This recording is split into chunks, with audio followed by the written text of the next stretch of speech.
At this time of year, you have no sunlight. You have moonlight, you have starlight, you have reflection of light off the snow. When you first do it, it's a very lonely feeling, and it's a very scary feeling too. It's just like, what if the sun never shines here again?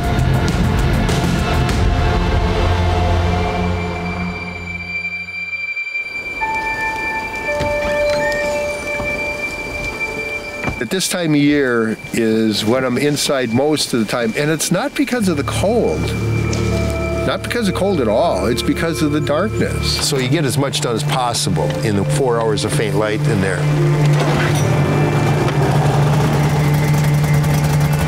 Leave in the dark and come back just before dark. That's my rule. It's just that so much can happen in the dark. The nearest town's like 150 miles away. If I'm out there and if I get hurt bad, help does not just come.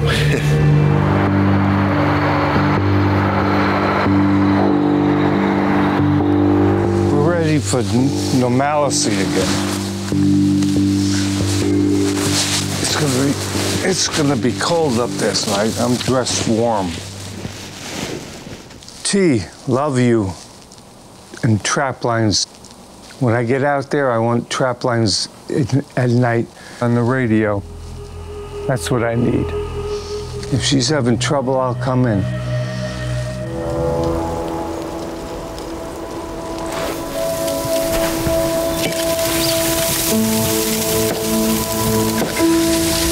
We're like 15 miles south of the Arctic Circle, so we still get some daylight, but the further north you go, the sun doesn't come up at all. Get the snow off the trees, it helps quite a bit.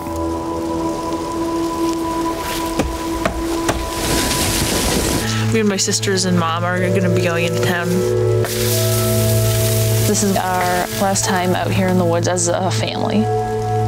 So, yeah, we're just trying to enjoy every moment that we have left here. But they're anxious to get on and pursue their own paths. Nothing lasts forever.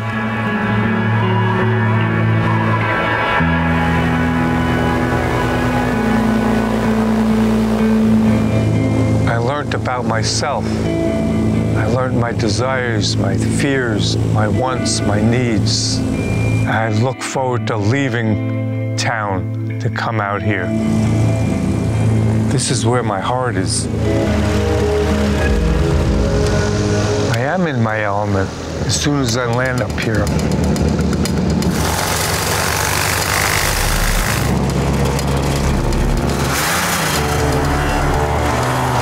Everybody thinks it's hard to live out in the middle of the woods in the middle of nowhere. That's BS. Wood and water and meat, that's what I need out here.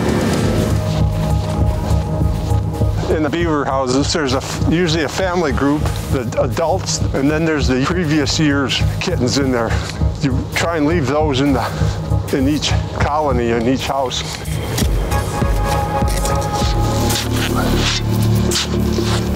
Doesn't look like it. Wow, water's coming up in the hole.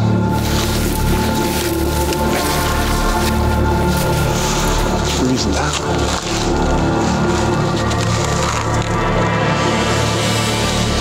Ah, there's one. All right. Good deal. There's groceries right there. Sausage. I gotta roll them in the snow here so we don't freeze. Sucking up all the water. You roll them in the snow and it absorbs all the excess water. Yeah, he's a fat little bugger. Roly-poly. Just feeding the rest of the family there? They earn these, they can have them. I'm just stuffing them down there, the rest of the beaver will eat them. Keep them fat and happy. That'll be all the beaver we need.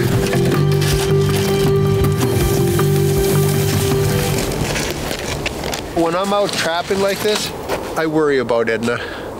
I do, because you know, that if she gets hurt, you know, I'm sure she worries about me with the same exact thing, you know, so I worry about her getting hurt. And one time I was out checking traps and we had a winter bear come to the cabin. Most of Alaska has bears. If it's not a grizzly bear, it's a black bear. If it's not a black bear, it's a polar bear, you know.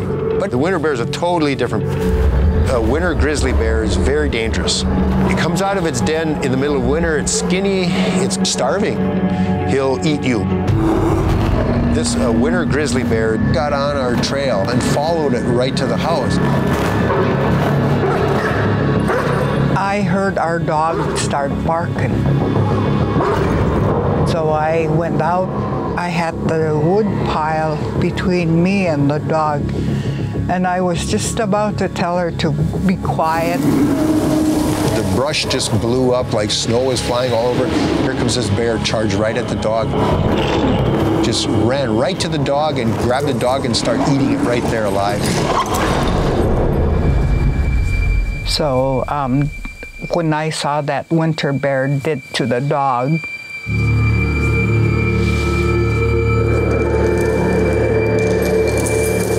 I ran in and locked the door, and I thought, I'll wait for Jaimo. And I thought, he's out there. If the bear is done with the dog, he's going to get to Jaimo. The bear was hanging onto the dog and started sniffing the air.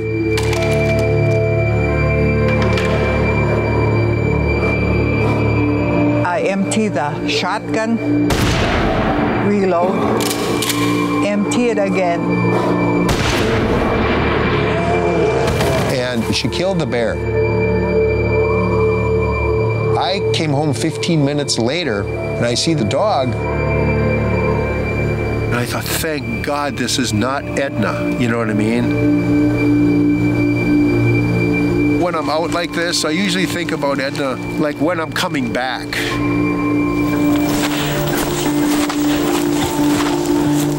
Is that rabbit? No. Let's see. Is he frozen? He's been there a while. No, he's actually pretty soft, but it's probably because he was insulated by the snow. Snow insulated. In the next 5 years, I hope to be going to school for archaeology. And just really pursuing a lot of like the little dreams and little things I've accumulated while I've been out here. My heart is like stuck somewhere between here and in town. But I think most of me is probably out here.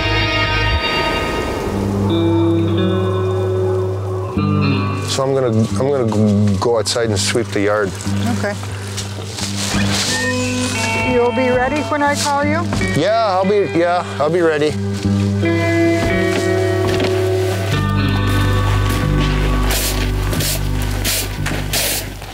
Edna's got all of her Christmas stuff in the house.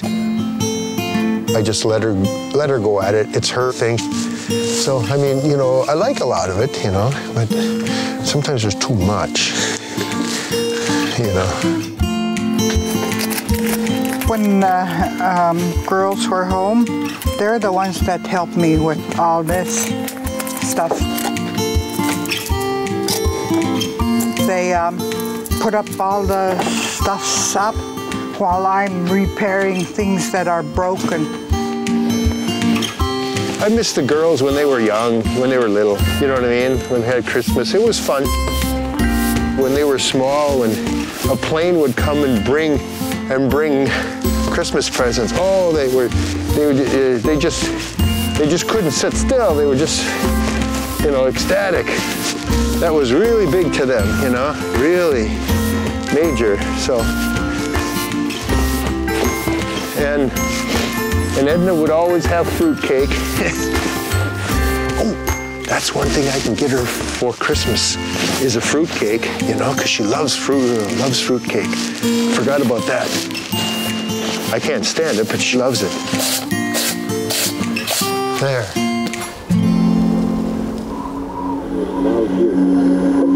You might have a personal message to send to a friend or a loved one. And it's Trapline Chatter on this Saturday evening. Only message we have tonight is going out to Bob Hart on the Colleen River from Talisha Hart at Fairbanks. Hey Dad, I hope you all's flight went well today. I've already got 3 dish requests for you to finish in the house. They're pretty small tasks. And one more thing, I don't know about you moving in here because I'm so persnickety, but I'll take your dog anytime. Good night to all. Sweet dreams. All right. Well, she's thinking about me. I always love getting messages from her and her mother.